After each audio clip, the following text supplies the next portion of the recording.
Talking junk. Talking junk.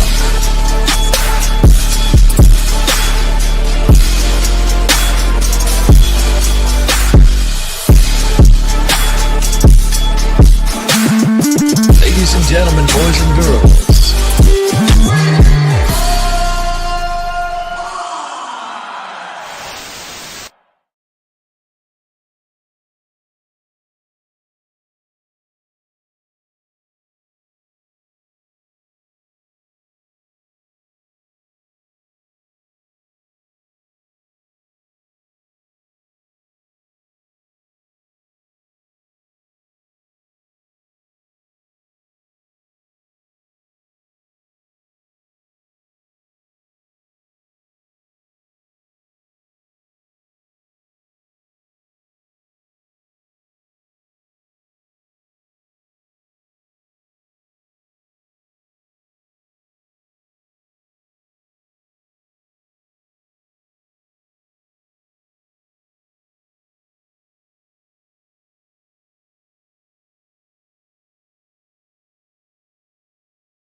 Look at that. Sometimes I hate saying this, but I'm no stranger to it because it always fucking happens. So, like I said, every week running, we're no strangers to technical difficulties. My mic wasn't on for the 2 minutes I was talking. So let's try that. One more go around because I'm pretty sure now you can hear my voice. So welcome back to Talking Junk. If you were looking for me for the past few weeks, you probably noticed the feed was quiet. And I'm going to be real with you. That was on purpose. I preach this stuff, right? I wrote the book on it, literally. Shut the junk up. And one of the biggest tools in our trash toolkit is the sacred pause. Sometimes the noise in the mental apartment gets too loud. The swarming pests start buzzing and the pressure builds. And if you do not step back just for a little bit and hit the pause, you're going to let the bursting trash bag explode. So I took a beat. I took some me time, cleared out the room so I could come back here fresh. And since we're talking all about clearing out the room, let you in on a change we're making here on the show because we're always for ways too long. I know you guys know that you and I have a love for the Breakroom podcast, but we're shifting gears because those guys can't really get their times lined up with me. So now we're just going to turn it into a segment. From now on, Talking Junk is more live in a new way. So it's going to the podcast you know and love to your new favorite segment at the end of every show. That is where we're going to decompress. That is where we talk about movies, pop culture, serial killers, all of that good stuff. This is where we just sit back and talk junk. So you get the coaching up front and the cool down at the back. And honestly, the little break I took last week is the perfect lead-in for the coaching topic we are covering tonight, because tonight we're going just me in the studio tonight. Yes, because Macho is going to have to decode himself. He needs to take a pause. TikTok, stop doing crazy stuff, bro. I want to stay on live, but if you're gonna try to cover a podcast running, then I'm gonna kick me off because we refuse to let go of this stream. Tonight's topic is emotional hoarding, right? Why we keep what hurts. Last episode, we talked about the intrusive thoughts. Those are the pests running around the floor. But tonight, based on chapter 5 of my book, where's the camera? We're looking at the boxes stacked floor to ceiling. in your mind. We're talking about your core beliefs, the past baggage, the past baggage that acts like the operating system. Why do we hold on to the hurt? Why do we hoard the pain? We're going to unpack all of that. And we're bringing the crew from the summit to help us break it down. So joining me remotely are Harry and Lisa Schenkel and Jean Tarras. They're using art to clear the clutter, and we will be talking to them live.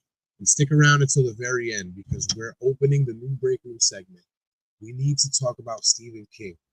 Welcome to Derry and the work that Mike Flanagan is gearing up to take. So stay attuned because the mental apartment is open. The time is over, and we have got to do is start sorting right after this short, has to be short break from our sponsors.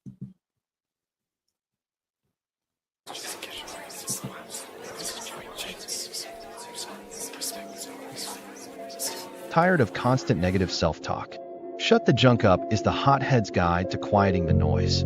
Take back control, unleash your calm, and start your journey to a happier you. Grab your copy now.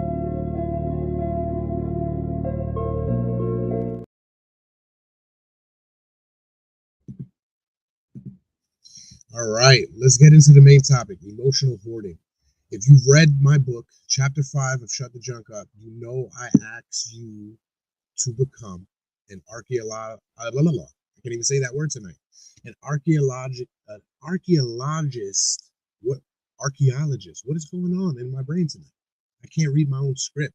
You see why we need to take that pause in life and decompress? Chapter 5 of Shut the Junk Up. You know, I asked you to become an archaeologist of your own psyche. We have to stop looking at just the anger and start looking at the foundation, because the way you react today isn't just about what happened 5 minutes ago. It's a reflection of deeper beliefs and experiences that have filled your mental apartment over time. Think about your mind like a computer. Underneath all the reactions, there is an operating system running in the background. These are your core beliefs. Many of these were installed when you were young, especially if you dealt with ACEs. These beliefs are junk that tells you things like I'm not good enough, or I have to fight everything I get. For everything I get. Or maybe I can't trust anyone. When you hold onto these beliefs, you're hoarding emotional junk. That hoarding leads to what I call an anger iceberg. Imagine an iceberg in the ocean. What you see above water, that is the blow up. That is the rage. That is the bursting trash bag. But the vast majority of the iceberg is hidden beneath the surface. That is the hoard. Beneath the anger, you'll find the hurt. You'll find the fear. You'll find the abandonment, the abandonment of failure. Everything is there deep down in that iceberg. You'll find shame, guilt. You'll find powerlessness. We hoard these feelings because we think if we hide them, they can't hurt us. But the hoarder's house, the junk eventually takes. So tonight, I want you to ask yourself, what is the real pain underneath the anger? When you're ready to answer that, you're ready to start clearing it. Now, I told you we're going to unpack this with some help. We're connecting remotely tonight with people who are using creativity to clear the clutter. First up, joining me live via feed, we have Harry and Lisa from the Summit. Their focus is healing through art. Harry and Lisa, can you hear me tonight? We can. Great. How are you? You got me? Can you hear us? I seen you for a second there. I'm just having a little bit of time hearing you. All right. How about now? We okay? We there? I got you, but you guys are just a little bit choppy. We're there. Okay. We can make it work. Can you guys hear me okay? I can hear you good. Yeah. All right. Now I want to start there with the concept of healing through art, because that's what you guys were talking about at the summit. That's your guys' niche. That's what you mainly do. Do I have that correct? That's what Lisa does in particular. Yeah, I do more of the spiritual stuff, the church stuff.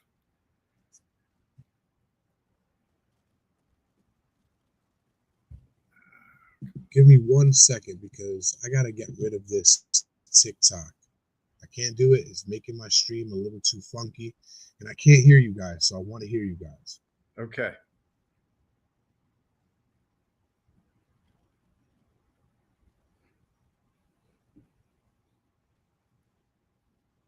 All right. I think you guys should be coming off a little clearer now. All right. How's this? A little better? We're good now? A little bit better. Hopefully Okay. it comes off on the net nice and clear.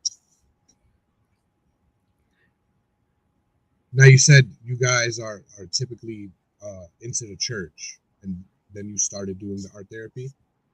Yes. So I started doing this when I started with art therapy because when I was little, I was able to have a lot of healing through art. I had a lot of learning disabilities such as dyslexia and ADD, which was unheard of back then, right? Especially for a female.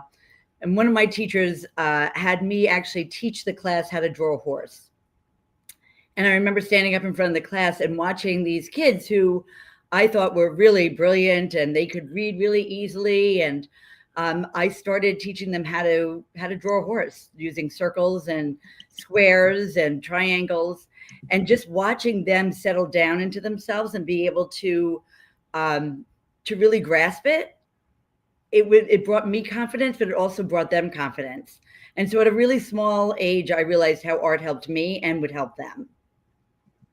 Perfect. I caught the tail end of that because StreamYard is acting up tonight. I had to reload that.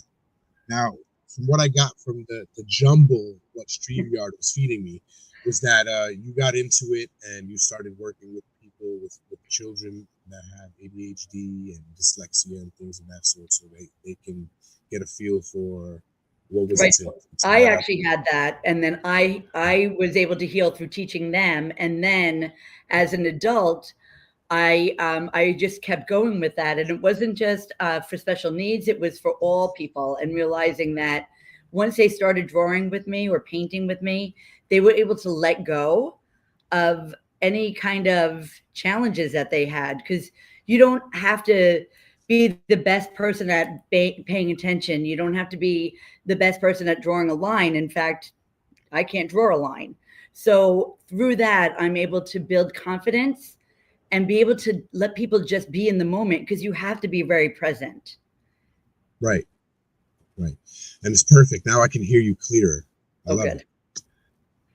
And so with that, with bringing people present into that, then you realize that it's not just my voice and art that takes people into that present moment, but if you're really still the brain and able to focus on the artwork or focus on actually the word of God, we realized that together we had something really special to give to people. Right. Now, how did you notice that together is where that program would flourish more, with bringing the word of God into the art program? So one of my big things as a pastor is I want the church to be a sanctuary, a safe and welcoming place for all people of all backgrounds, all struggles, whatever it may be. And what makes it safe is when we set aside ourselves and we begin to tune into and listen to God and how God comes to us in the gifts of the church.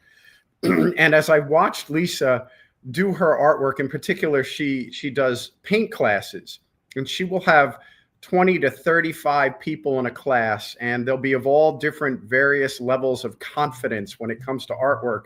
And many of them will look at the blank canvas and start to almost get anxiety and filled with fear. How am I possibly going to do this? And they'd look at her picture in the front that was the sample, and I watched her talk them through it and tell them to set aside their fears, set aside themselves, set aside all the voices in their head and listen to her.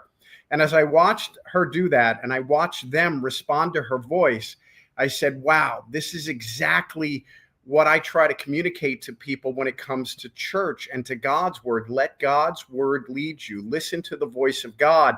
Let the voice of God's love and forgiveness and grace start replacing all those anxieties, all those fears, all those other voices that are in your head. And it just became this natural thing that when we were thinking about doing the ACEs thing, I said, this is what we got to do. This is how we got to do it. Right.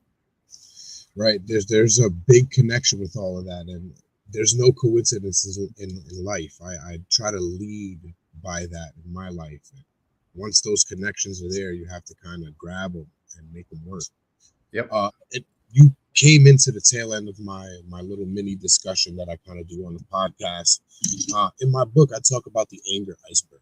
We show the anger, but we hoard the hurt and the shame underneath. For a lot of people that hoard, it's so scary that they're afraid to even speak about it. Do you find that art allows you to access those hoarded feelings that words can't reach out?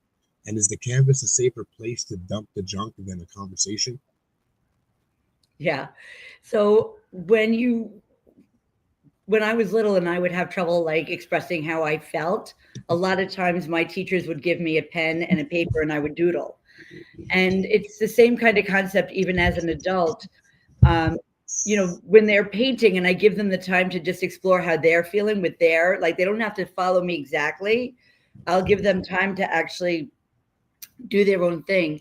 And I'm always surprised at the conversations. Many of these people don't know each other and they've never met, yet they're having these really deep conversations over painting. And I think that's what it does, is it opens you up to have these different discussions, because your brain is just doing. You're busy, right? You're busy creating, and that opens up the brain to be able to talk and share things about that you wouldn't normally share. Right. And I love that. Now let's talk about the process real quick. Emotional hoarding is about holding on. It is static, it's heavy, but art is creation, it's movement. When you're in that creative flow, do you physically feel a release of that weight? And does the art effectively empty the bursting trash bag so you don't have to carry it anymore? Yes. So I think with anything that you're going to be doing, that you're creating, something that's coming in from your brain, right? So even though you're looking at a picture and you're trying to copy that picture, your mind is actually letting you release other feelings. And so I sometimes will do the same painting in the same month, right? So I'll teach different groups, and I can tell that when I'm where I was in that month. Sometimes my painting is really light and fluffy and happy, and sometimes my lines are really sharp. And that's everybody. Everybody's going to have that. Even though you're painting the same picture, it's not going to be the same for everybody, and it's not going to be the same depending on the day. And I think that's aspects are different. Yeah, perspectives are different. It's kind of like when you read the Bible, right? It's like you all of a sudden will read something and it means something. Like when I used to read the Bible when I was younger, the meaning and translation to it now in my everyday life is totally different, right? You get that same message. I think really what was different about it was your life journey. So now you have a different perspective on it. Exactly. I think what I've noticed with her artwork also is that she has people who come back repeatedly, even though they did the painting already, because they feel safe, because they like what's happened to them while they do the work with her and they listen to her. And it's fascinating to watch, because they're just like, yeah, I just want to come back and do this because I'm so relaxed. I'm so relieved. I look forward to this all week. And so it's that outlet that I think what you're talking about, the hoarding, the emotional hoarding, starts to get unpacked, but they're not even realizing that they're doing that, because it's a time where they're relieved from all the anxiety and the burden of those things that are inside of them. Yeah, I also try to teach in my book, what I spoke about in the beginning of my conversation was the sacred pause. Sometimes you have to take a pause in whatever you're doing, whether it's a conflict situation or it's everyday life. You need to kind of pause, take a breather, take a break, and reevaluate what's going on. Maybe you need to relax, or maybe you need to get focused on a singular topic. But either way, you need to take that pause, that time out. Exactly. I think watching people come in week after week, I noticed that, a lot of people will be like, well, some people on a Friday love to just go out to a bar or a restaurant, or they go and play pickleball, or, whatever they're going to play or do. This is just in one of those outlets that's healthy. It's good for your brain and good for your mind, and you're always meeting new people. And I think that by letting that outlet and just resting the mind from their week and starting their weekend out with a little bit of art is helpful for them. That's amazing. And ending it on Sunday is always good, right. too.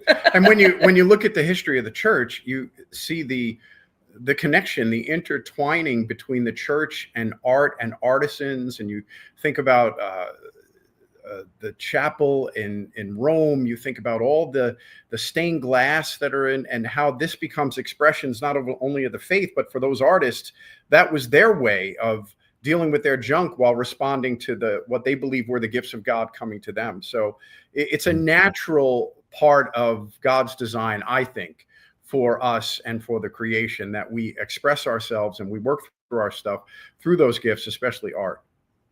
Now, while you're talking about God's design, while it's on the tip of your tongue, I have to ask about the relationship dynamic, because you guys do this as a unit. In chapter 5, I talk about the stories we tell ourselves, the core beliefs. Sometimes we believe we have to carry the burden alone. How has using art changed the way you communicate with each other? Does it help you clear the air in your shared mental apartment better than just talking it out?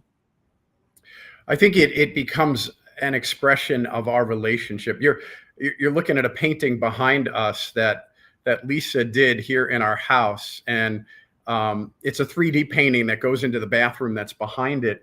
And these are the type of things we're able to do in our relationship. When we got into the house here a few years ago, I said, that wall needs a painting. And I said, what do you think about this, this, this, and this? And next thing I know, she's there with a pencil, and then she's there with the paint. And this conversation that just started with a what do you think has turned into this incredible artwork that is all over our house. And so it's one of those bonding creative outlets in our relationship. So it's all over the place. Like on the back of our camper, she painted the wheel cover with our camper and the name of our camper. And so it's who we are, it's part of that walk together. And it's one of the gifts that she gives, because I have absolutely no artistic skill at all. Stick figures is what I draw. Unless you're with me. Hey, Unless, yeah. Stick figures are a form of art, believe it or not. There are some fast stick figure arts out there, videos. There are games solely on stick figures. So Yeah, you're right. Don't sell yourself short. Now, when did you guys notice the ACEs situation? It was you. Yeah. So I was commissioned to go and teach a painting with Cindy. And so I went. It was supposed to be a 2-hour gig, just going in, teaching a paint class and leaving. I got there around 10 in the morning and it was a smaller summit. It was probably about 60 people. And after the painting was done and I cleaned up, I sat down and I just was listening. And before you know it, I was there the entire time.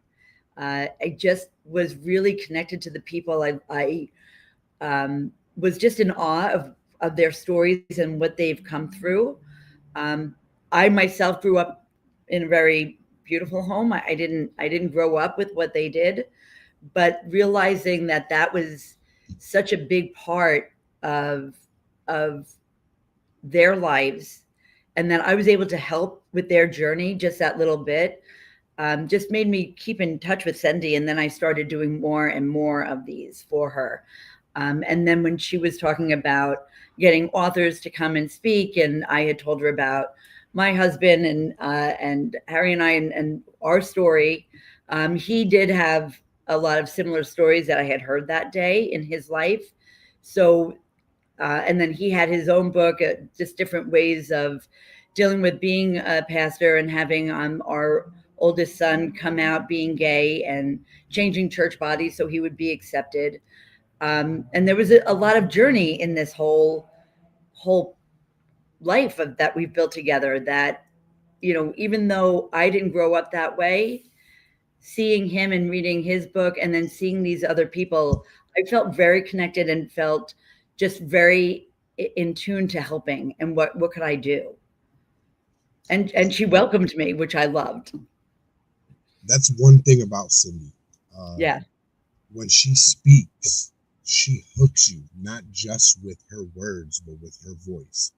Once you hear her, you can't unhear it, and you're drawn to whatever she's saying.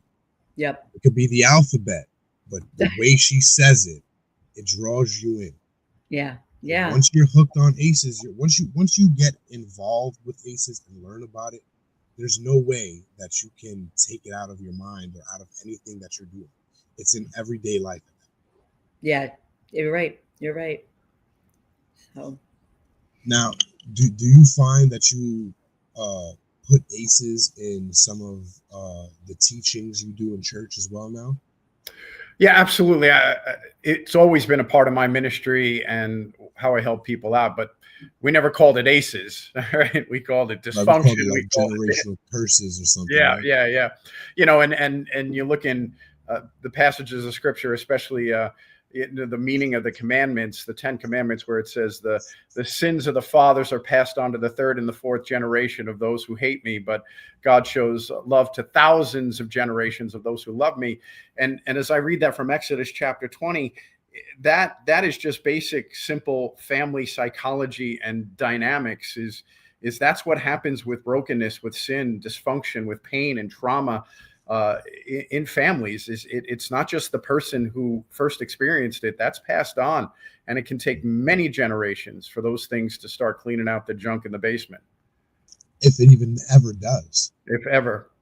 Sometimes yeah, an object in motion remains in motion unless acted on by an outside force. And that's where I approach it from the spiritual point. For me, the outside force that helps to clean that stuff out is God, is God's grace. And you know, so much of that baggage, that emotional hoarding is the shame, the guilt, the unworthiness. And that's the whole, when you boil down what's the message of the Christian faith, what the cross and the resurrection, the empty tomb are about. It's not about being perfect people, keeping the commandments and all the rules that God laid down perfectly. It's about God freeing us from the baggage, from the emotional hoarding, from the shame, and from the agony that holds us back and traumatizes ourselves and our children and our grandchildren and so on. Right. And I try to teach sometimes that the beliefs you grew up with you're not tied to them. If they don't serve you anymore, you can let them go. Case in point, and I don't mean to, forgive me if I'm out of line, but when you switched churches, it was for the good of your son. Absolutely. You wanted to be able to have your son in your life. So looking at it in a different aspect was the only way to do it. That's right. And, you know, it wasn't a light decision. I had to wrestle with the church's views on all sides. And I had to come to a place where I was comfortable with that. And it also meant I had to change my perspective and the way I had come to believe and understand and learn things. And on that journey, which has been 18, 20 years now, I've come total reversal of where I was, 25, 30 years ago when I first became a pastor. Now you're yourself, because all of those things that you were letting go, those skins, so to speak, that you were shedding, they weren't your beliefs. Those were just things that you were taught. Right. Something that was brought up around you, not necessarily something that you believed in yourself until it boiled down to it. And what I was driven by is I go into this in my book, in my journey story, is my father's voice was not a kind and loving voice, and it was very loud in my head. And I knew when I had my own children, but especially as my oldest Harrison was coming to terms with who he was as an early teenager, that I was not going to be who my father was to me. And it didn't matter if I was a pastor or what I was first a father, and I was going to love him and support him and be there for him, no matter what, no matter where the journey of life took both of us. Absolutely. That's what matters. That's what counts. And I love that, because ever hear of cases like yours. You hear more of the, okay, see you later. You're not my son anymore. Yeah. I will see you later. You go about your business. You go about your life. We will go our separate ways. I believe what I believe, and that's law. Yeah. And that's heartbreaking, because I don't think that's at the heart of who Jesus is. When you look at, he sat with the prostitutes, the tax collectors, the people that were the outcasts, the lepers, and it was never a judgment. It was I'm here for you who are hurting, who are broken, and who need to know you are loved and you are not alone. Right. How can, and it's that always, I've never been one to be tied to a church, to any denomination. I believe in spirituality, I believe in God, and I believe in the things that I believe in. But one of the things that always turned me off about the church people was the hypocrisy of it. You're speaking of, and I don't mean to, this is not anything. No, you preach it, brother. You go. But I'm just saying, you want to be able to, you're preaching that you need to forgive. Your God is forgiven. Everybody needs to be forgiven and given a second chance to mend whatever was wrong. But you're ready to shun somebody out at the moment you don't like something that they're doing in their life. So what are you really teaching? Yep.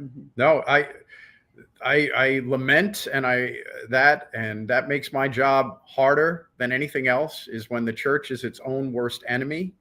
And this is why, in our Lutheran persuasion, we really try to default to the grace and the mercy of God more than anything else. Like, we'll talk about God's expectations, the commandments, and the more we can live our lives by God's expectations and rules, the smoother life will be in theory. But that's not the point of our faith or the church. The point is that we're broken. The world is broken. We all sin and fall short of the glory of God. And that's why we needed the Savior to come into the world. And that's why he continues to come to us through the gifts of the church.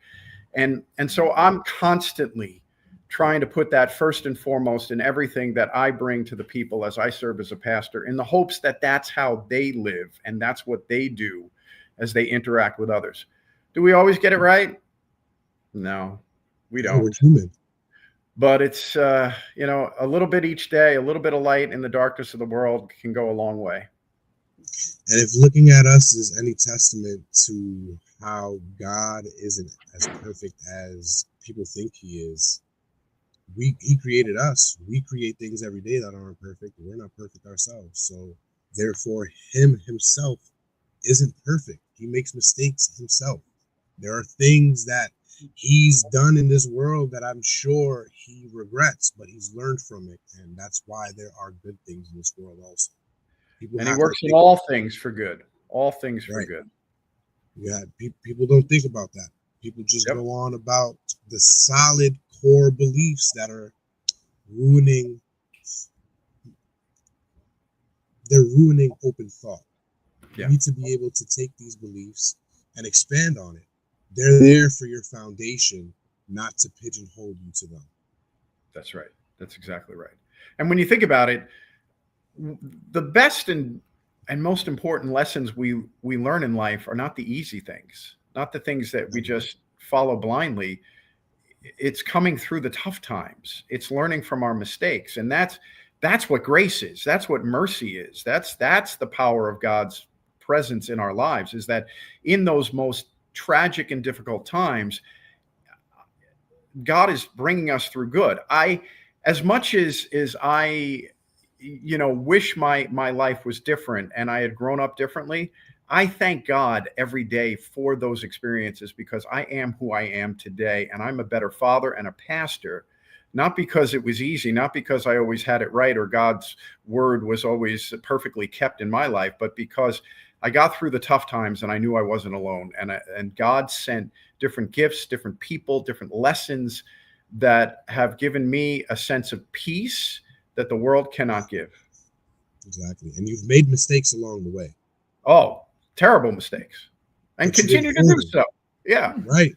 You shouldn't hoard them. You let them go. Right. Because you learn from them. And that's the freedom. Right. But could you imagine if the world, as soon as you were born, operated on a Me Too movement type of status? Nobody would ever evolve or learn Oh, what they made canceling, mistakes. cancel culture. Yeah, yeah, Right, yeah. But that's the world we live in now, right? You can't make a mistake. Nobody apologizes, right? Nobody takes accountability for anything. And if you do, you're done. You're done. right. And that's when we start our liturgy every time we're in the church, we don't start with all the holiness stuff. We start by saying we are sinners who are here because we struggle and we need God's grace. It's a reminder to all of us that we're not here to look over our nose at the person three seats in front of us and say, I hope you're hearing this. We're saying, I'm here because I got junk and I need this before anyone else needs to hear it from me. And so that's the power of Christianity when it's in its purest form, I believe. And when you've got Christ and the cross and the empty tomb as the lens, the glasses through which you read and look at everything else in life, you set aside the holiness and the perfection and the need to be better than everyone else. And hopefully it leads to a humble walk and a walk of gratitude for the things that you do have in life. Absolutely. Absolutely.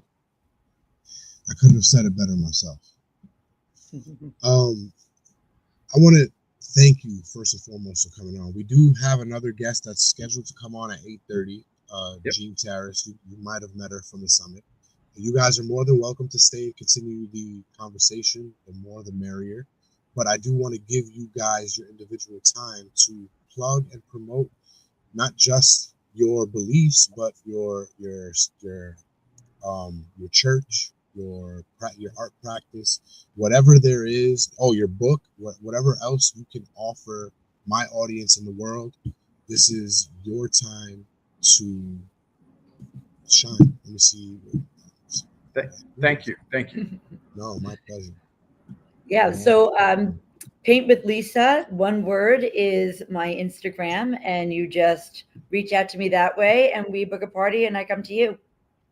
And I'm the pastor of St. Stephen Lutheran Church in Longwood, Florida. It's a northeast suburb of downtown Orlando. It's about 30 minutes from Disney World. And I've written the book Sanctuary, Raw Confessions of One of God's Imperfect Servants. You can get it on Amazon. It's in print form. It's in Audible audio version form.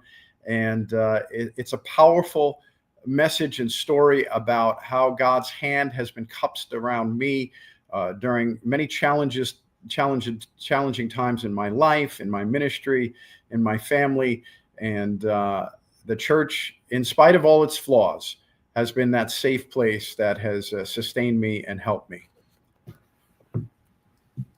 Amazing. Thank you guys very much. Now, like I said, you're more than welcome. We're going to cut to a small commercial break.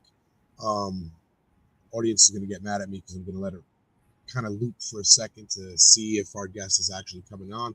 If not, if you're up for it and you are willing to stay, we can probably extend this interview a little longer and you can come on. If she does come on, we can extend the interview a lot longer. As much as you're willing to stay on, I am willing to grab the little bits and pieces of your mind. Yeah, we're happy to stay on, and thank you for this opportunity, Jason. We really appreciate it. Yeah, it is my pleasure, and we will be right back.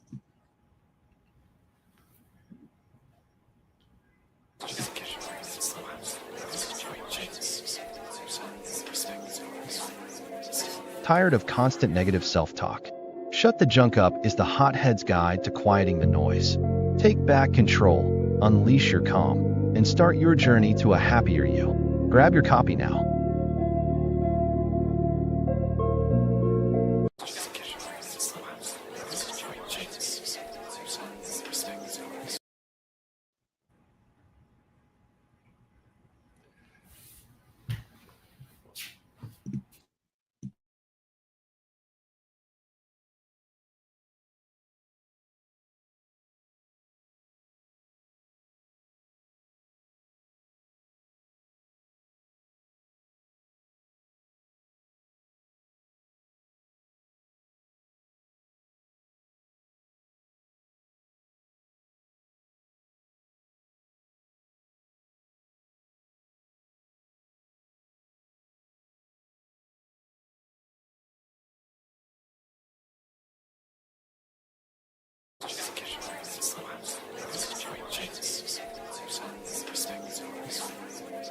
Tired of constant negative self-talk? Shut the Junk Up is the hothead's guide to quieting the noise. Take back control, unleash your calm, and start your journey to a happier you. Grab your copy now.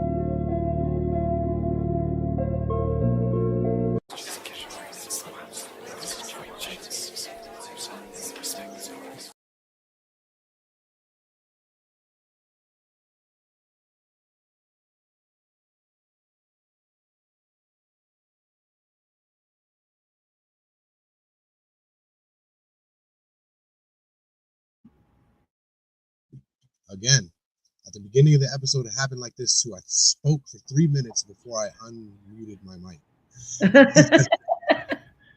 I don't have a confirmation of a cancellation, but we'll keep it going if you're up for it. I got a couple more questions here that I just wrangled up. We talk about the roots of our junk, these core beliefs and the past baggage from ACEs. When one of you gets triggered and the bursting trash bag threatens to explode, is the argument ever actually about the present, or is it always about the past baggage one of you is hoarding? And the art, has it helped you identify that difference? Ooh. You don't really argue. No, we don't, because we talk a lot. And, we do talk and a I figured honestly that you guys really didn't argue. You don't look like that. But we both been divorced, and that, I read about that in the book, In the Journey, and we came together because we were friends first, friends who just talked constantly about everything. And for me, Lisa was that safe place that I could talk about anything, personal, professional, that I had nowhere else to talk about. So that's a bit of our artwork together. And when I held up the book before, one of the things is the cover artwork here. You see, Lisa did that. She painted it. I can actually show you the original picture. And then we had a graphic artist turn it into a stained glass window. And what she did is as I was writing the book and she was reading the book, she then started to sketch out and paint the picture. And each of the figures are people in the story, in my family, in my past. So you can have a little fun with it, kind of analyzing, oh, who's that in the background and who's that in the forefront, and where am I, and where's my son, and how does that all play out with the rest of the kids? And so that communication that we have has been a form of artful expression, because for her, she'll often take it and run with it and put it into something visual. That's amazing. That's amazing. Jean has entered the building. All right, there you go. Amazing. Now let's move from the canvas to the writing of the brain itself. Joining us now remotely for our second block is Jean Terrace. She specializes in Neurographic Art Therapy. We got it wrong for the summit. We kept calling it, I think it was just art therapy or something like that. Jean, welcome to Talking Junk. How are you today? Can you hear us okay? Hi, I'm good. How are you? Doing fine. I'm doing fine. I'm glad that you decided to join us tonight to expand the conversation from the summit. I know it's probably been a long week. Yes. Now, I'm excited to talk to you because your work details directly with the brain. And in chapter 6 of my book, I talk about ACEs, which we've all been hooked by Cindy's pitch, her golden tongue. And I talk about how trauma literally wires our brains to be on high alert. For the listeners who don't know, can you explain how neurographic art works? So there's a lot to art therapy. That's just a little piece of art therapy that I do with my groups and my clients. But with the ACEs program, I decided to use that as the focus for the group. So it just it kind of relaxes the brain. And if you think of like neurons in a brain, it's all those little, threads. So what the neurographic art is doing is actually relaxing the brain and bringing you into a meditative type state. So it's the repetitive line making and intersections that you're softening. So the whole method is just a really great exercise to do when you're feeling overwhelmed, stressed, anxious. It's great. PTSD, things like that, where you need that sense of calm. Amazing. Now, is it true that you're actually using this art form to rewire those neural pathways and change the operating system? I mean, it's been known to work on people. I think that part of it is the climate, wherever you're actually at making the art, what is your environment like, but it can absolutely bring you. I don't know that there's actual studies showing the brain waves, but it is associated with that, and it's actually kind of new to the United States. It's only been around since 2014, so. Everything's new to the United States. Yeah, always the last. Always. Now, this episode, we've kind of mainly been talking about emotional hoarding as a blockage, like a Mhm. clogged pipe in your mental pipe. We get stuck in these loops of intrusive thoughts, or what we call swarming pests. How does that specific technique of neurographic art, the rounding of the corners and the lines, help to break the loop and get the energy moving again? I think it forces you to just try something different. So number one, it's coming out of that comfort zone and really putting, the main purpose is distracting the brain. So trying something new and the whole method of it. I mean, I've done neurographic art dozens of times, and every single time it's different. So you think that you may know, oh, this is my next move, but actually that whole not planning stage, it really kind of it allows this freedom to come in and just like release. So you're letting everything go and just allowing for I guess it's just a flow. It's like a flow state. So that's why it works so well with so many different populations, and every age group, literally. Now, in your practice, when someone starts drawing and following the lines, do you see them finally unlocking these doors? How does this therapy help them face hoarded trauma without being re traumatized by it? I don't always see it. It is not every single session that I have with a client. And those breakthroughs, it's really dependent on why they're coming to me. And like I had said, art therapy encompasses so many different avenues. Neurographic art is just one little street that I use with my clients. But it could be a material that's being used with the client that is triggering and brings them to a memory. It could be something even like a smell from a material we're using. So it varies. There's like no one answer for that. So yeah. I get it. I'm using a whole new script form for some of these questions. So Mhm. some of them even catch me off guard in the way they present in the conversation. Okay. I know you keep talking about neurographic art is just one avenue you use. And forgive me if you've already stated this, but can you just give us a breakdown of some more avenues that you use?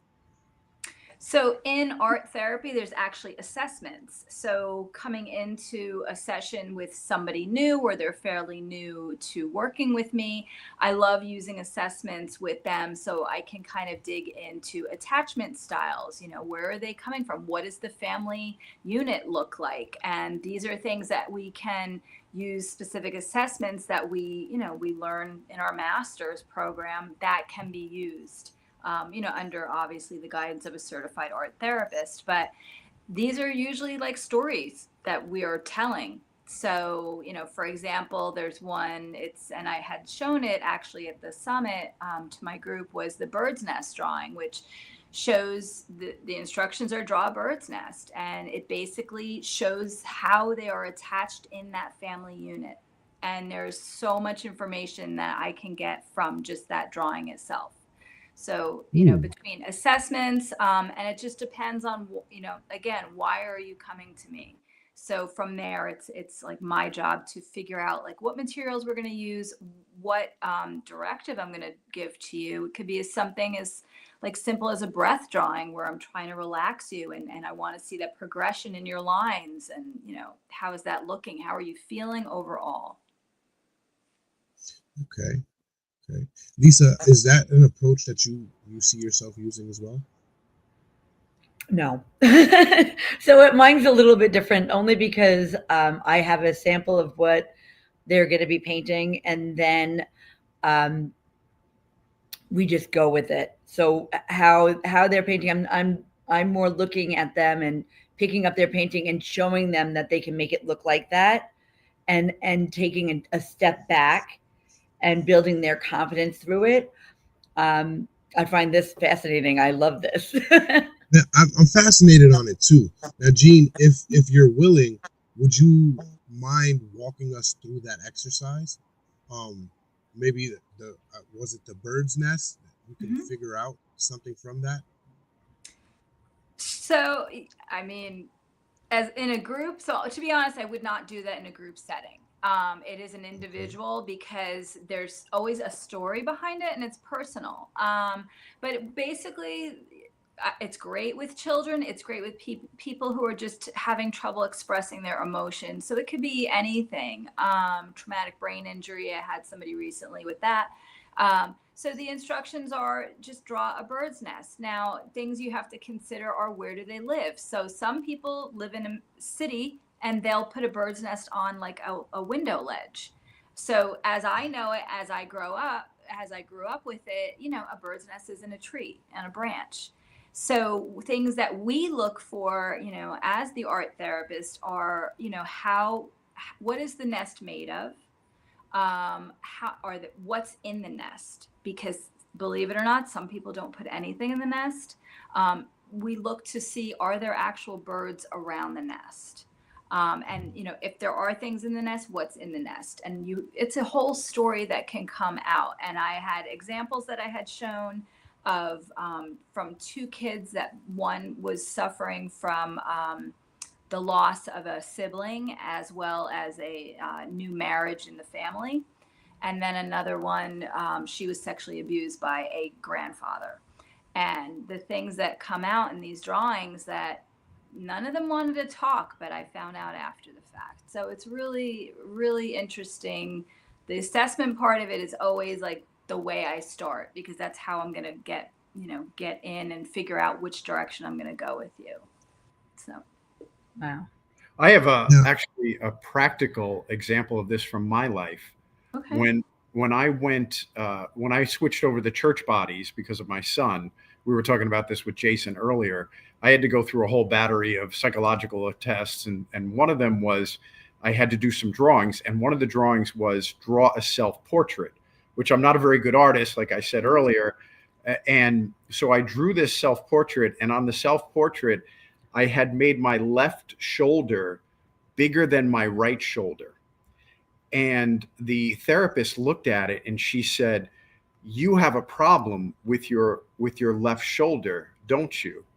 And I was stunned, and I stopped for a minute, and I needed surgery on the shoulder. I'd been living with shoulder pain for years because I was afraid of the surgery. And from this picture that was supposed to evaluate whether or not I could go over to this new church body, she figured out I had a shoulder problem. And I was blown away by it and amazed by it. But she explained that the emotional was manifesting itself then in the picture that I had drawn. That's really cool. Yeah, that is really amazing. And I have to say, I'm not a drawer of people. So I usually don't give that make a self-portrait. If I do go that route, I actually do collage, or I give them torn paper and have them create, because I do feel there's a lot of pressure in drawing. Like you had said, like I'm not good at drawing, believe it or not. I'm an artist, and drawing like people or it's not my forte at all. But super interesting that she kind of like diagnosed like that, and how accurate it was too. Yeah. Yeah. You're telling me. Well, I'm still trying to figure out how I would draw the nest. I have so many different nests in my brain right now. I'm like, do I put the eggs in, and then is it the side of the nest, or am I looking down at the nest? Honestly, I have been like, that's all I've been focusing on. And I'm like, I'm glad it's not just me. okay. Would my eggs be blue? Why are my eggs blue? There's something wrong with me. These are like. And there's So no what are- right, yeah, there's no right or wrong to that, by the way. But yeah, obviously there's things we just look for, because is the main question is the nest secure where it is at, where they portray it? You know, is it actually like realistic, or, you know, so just little things like that. So It's really cool. Really cool. I've been thinking about taking an introduction to psychology, and this right here is just fueling it a little more. there you go. It's- I hope so. It sounds amazing. Now, what are some other things that you use to kind of get people where you can get them to a set plan on what to do, a little a diagnosis of sorts? Because I know you said you use this introduction as a sort of diagnosis to see what they're ailing from to get the plan going. But once you have that, and most of the time I know you're probably correct in your assumptions, but once you have the plan going, where do you really see everything locking? That was a long-winded question. I'm sorry. No, that's okay. You know, again, it's individual. So sometimes that bird's nest drawing is a stepping stone to another assessment where I will do, so say it's showing me that there's some kind of insecure attachment in the family system. So the next thing is another assessment that I may do, maybe not the next session, but I would space it out, which is basically showing the family. So it is draw your family, everyone in your family, including yourself, doing something. And here you again, deep dive. Like, I'll give an example, was this little girl that I've worked with recently, and she drew her mother, herself, and her brother at a lake, and they were all swimming, but her dad was on the opposite end of the page in a boat with the two dogs. And as I have worked with her and met the family, I absolutely see without seeing it. I see the dynamic with the father, and it's just these like aha moments, and she doesn't have to say anything. I just like, I saw her drawing and I'm like, I get it, you know. So it's like fill in the puzzle. It's actually really, really interesting. So I hope when my kids draw our family, I'm on the same page. yeah, now you're gonna be like, ooh, you really need that. Don't draw. No draw, because now I want to know. Yeah. Now I want to know how to read these drawings.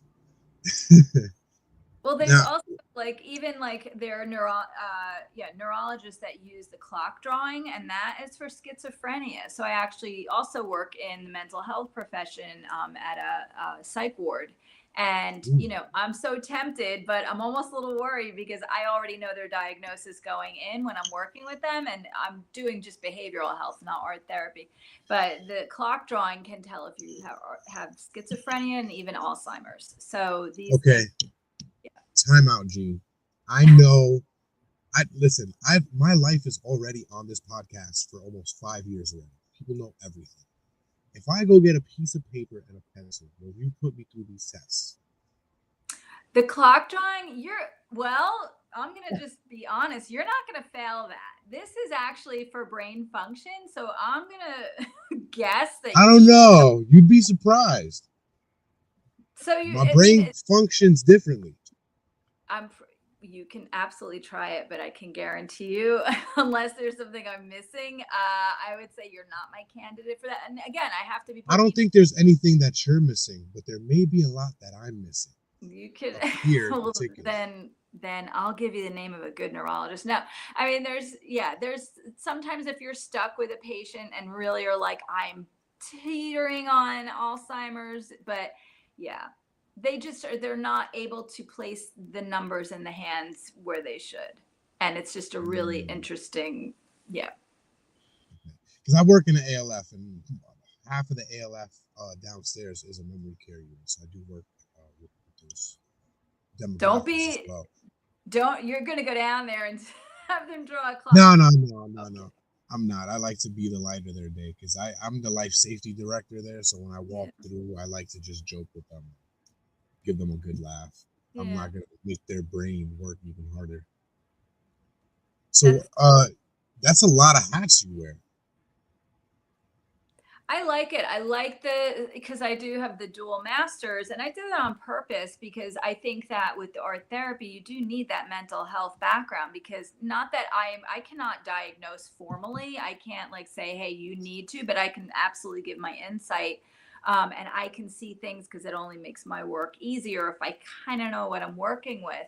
And most of the people that I work with, like I said, in the hospital, I'm yesterday worked with a lot of kids and actually did an art activity, which I don't typically do because it's a crisis center, and it's just not conducive. But I wanted to do something for Thanksgiving, and you get the complaints, but overall, like, they were pretty chill and relaxed, and that's kind of my job there. Way different than working with private clients because that's the concentration. But behavioral health is grounding.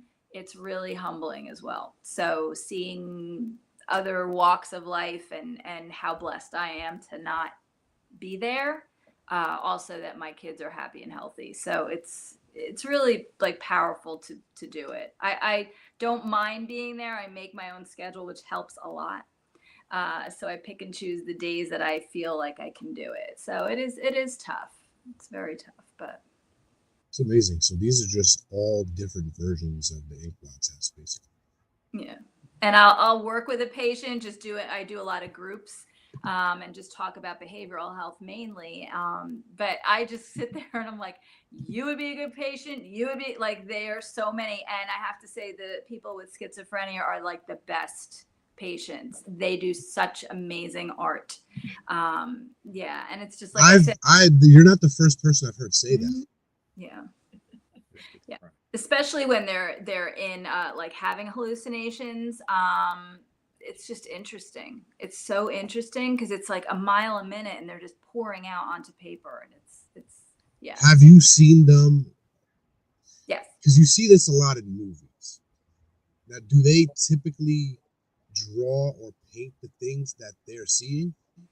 Yes. And there's actually a few people I do follow online that are like actively schizophrenic, and they're actually drawing their hallucinations. Now, like I said, I have not worked in this hospital doing art therapy, but when I was living in Texas last year, I did work. I had implemented the art therapy program for a hospital, and I was in it.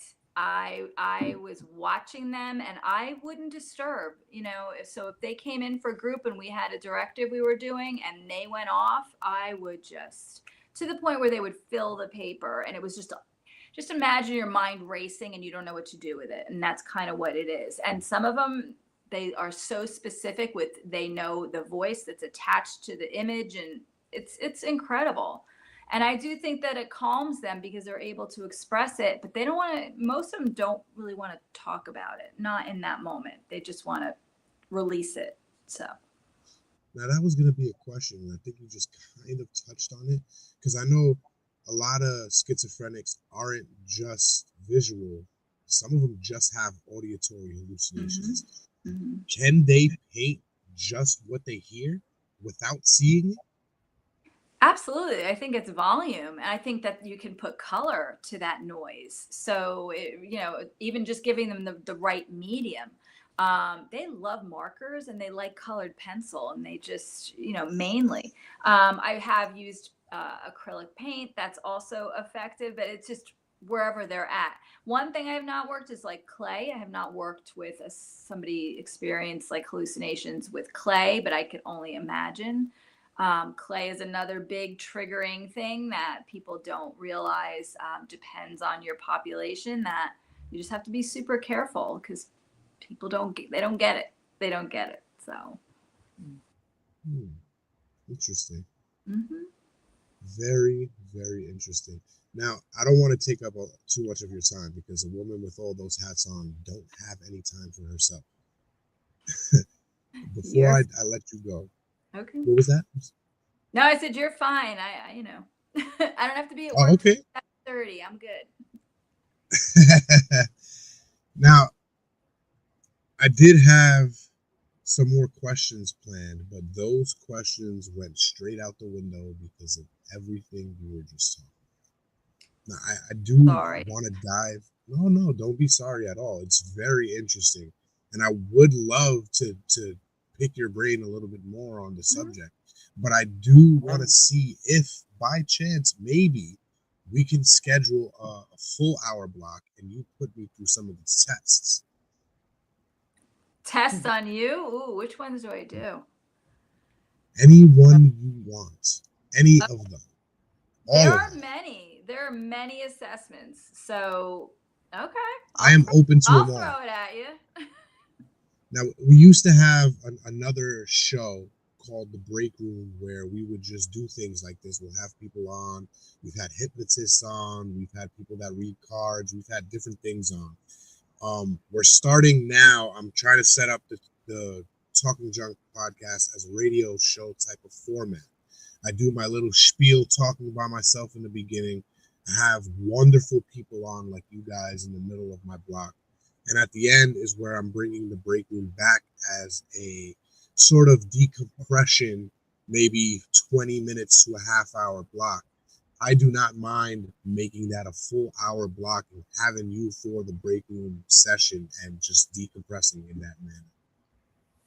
Cool. Sounds So good. when you have my link, you put it on the calendar whenever you are free. I will Now, do that. Okay. yes, please do. But before you go, I do want to extend the invitation I extended to Harry and Lisa. I need you to tell the world where to find you because they need you. I need you. I'll get to that, but they need you. Where can they find you? So my website, arttherapybygene.com. I'm on every social media platform, but if you go to my website, you can link through those, through that site. And that's it. But I'm in Greater Orlando area if you want to do in person, but I also do virtual visits and I do consulting as well. If you have an art business that you are looking for maybe some grant funding and need assessments done with your clients, that is me. I'm your girl. Amazing. Amazing. You guys are making me wish I never left Florida. Honestly. Where are you? I am now in Massachusetts. Oh, Oh, it's cold there. It is cold. Oh, I'm sorry. I'm a New York Bronx boy anyway, so I'm used to it.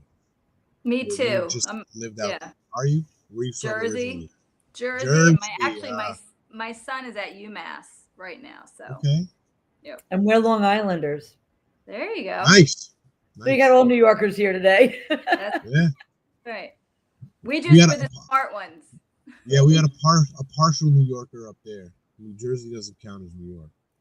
Oh, Yeah, well, I lived in Manhattan 10 years, so that That technically counts. That counts. That counts. Harlem girl. That counts. Now, but before I let this lovely trio go off the Talking Junk airwaves, I don't want to be rude. You guys stuck through the whole interview. Do you guys have any questions for Gene? no, I find this fascinating. I'm totally gonna look at your website. Really cool. Thank you. Thank you. And I you love guys it. are totally welcome to join us on that podcast. Okay. Oh, Yeah, we yeah. might. I'll take those tests again. It sounds interesting. Thank you Oh, guys thank so you, much Jacob. for gracing the airwaves and beaming down for us. I enjoyed the conversation immensely. We are going to switch into the break room segment. You guys are welcome to join if you want. I don't know if you are privy to the topic, but we are going to try to break down what is happening in the pop culture smash hit Welcome to Derry. And I am going to let everybody know some of the things that Mike Flanagan has going on in the Stephen King universe. Well, thank you, Jason. Thank you guys Thank you very so much for having coming in. us. Appreciate it. It was all my pleasure, and I will be back with you guys in a minute. Thank you. Thank you. I love you guys. Thank you for coming on. Thank you. All right. Bye-bye. Bye-bye. Bye.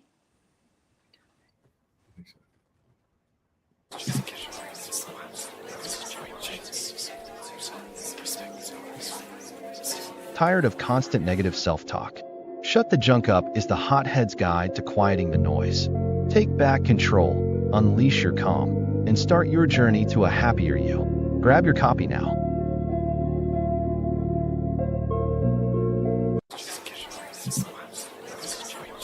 All right. Why is that still on there? Get out of here. The heavy lifting is done. The junk is sorted. Now it is time to open the door to your new favorite segment. And I will be bringing the hit smash intro back for the segment. It's just been a long week and I haven't had a chance to do it. But let's head into the break room. I want to talk about the Stephen King universe because things are getting interesting. And if you're watching the HBO Max series, Welcome to Derry, you know what's happening. We are a few episodes in, and it is a prequel set in the 60s, showing us the history of Pennywise. But here's what I love. They're doing the universe justice. We're seeing connections to Shawshank State Prison. We're seeing the world built out. But the key here, the linchpin holding this whole King universe together right now, is a character named Dick Halloran. If you're watching Welcome to Derry, you see a young Dick Halloran investigating the darkness. Now, why does this matter?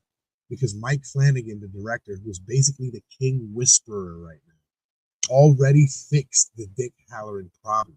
In the Shining book, Halloran lives. In the Shining movie, he dies. In the movie Dr. Sleep, Flanagan had Halloran's ghost teach Danny Torrance, honoring both the book and the movie. And now we have Welcome to Derry. Given his origin story, this character is the bridge. And this all leads to the big one, the Dark Tower. Mike Flanagan is working on a 5-season series for Amazon. And his whole philosophy is you just do the books. He is building what he calls an oil tanker because the project is so massive. The fact that we are seeing Halloran treated with this much respect across different shows and movies tells us one thing. They are finally taking the time to do the Stephen King universe right. Almost like, and some will argue, because a lot of people don't think they're doing most of these things right, but it's almost like a Stephen King multiverse like the Avengers are doing. Because it is a multiverse if you get down to it, if you really know the lore. And just like we talked about earlier with emotional hoarding, you cannot build a new house until you respect the foundation. Flanagan respects the foundation. And this is it for me tonight. Okay? If there's one thing I'm going to leave you with, it's to go check these things out. Check out Gene. Check out Harry and Lisa. Check out the talking junk, everything, but definitely decompress and check out the Stephen King universe. If you don't know where to start, then Welcome to Derry is a place to start. It's taking you back and it's giving you lore, not just on Dick Halloran, but it's giving you lore also for the characters of its family before these characters were born. They already killed Stan's uncle. I don't care. Spoilers. Go watch the damn thing. It's going to help you. Right? My wife just told me a couple of weeks ago, and I didn't understand why I was drawn particularly to the horror genre. But depressed people love horror movies because it gives you a thrill, almost like you're on a roller coaster, almost like an adrenaline rush, but you're not quite an adrenaline junkie. Right? That's it for me, man. Remember to check your core beliefs. Don't hoard the hurt. And if the noise gets too loud, take that sacred pause. I am the Junk Guru. Follow me on all social media, Talking Junk Network, and I am going to be here every single week as much as I can, unless I need to take a sacred pause, because you can't blame me for taking the things that I'm telling you to take for your mental health, because I need it too. But if one thing from my shorts is true, in order to shut this junk up, we got a lot of fucking work to do. So keep coming back. Great guests, great segments, great conversations, and the break room is back, bitches. Always at the end of the show to decompress.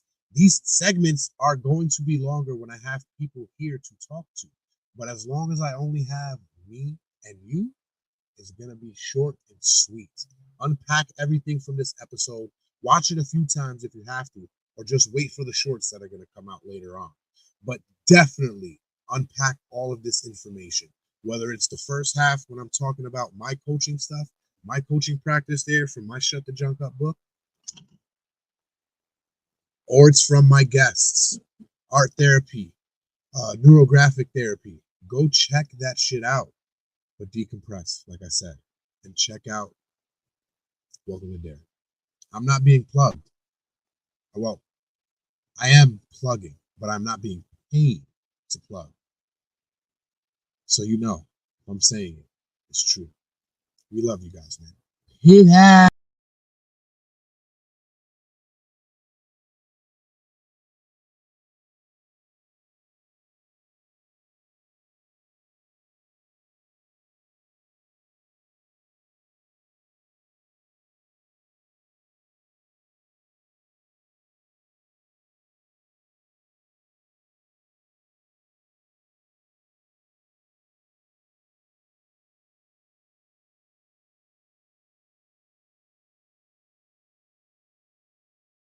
Thank you for tuning in to Talking Junk.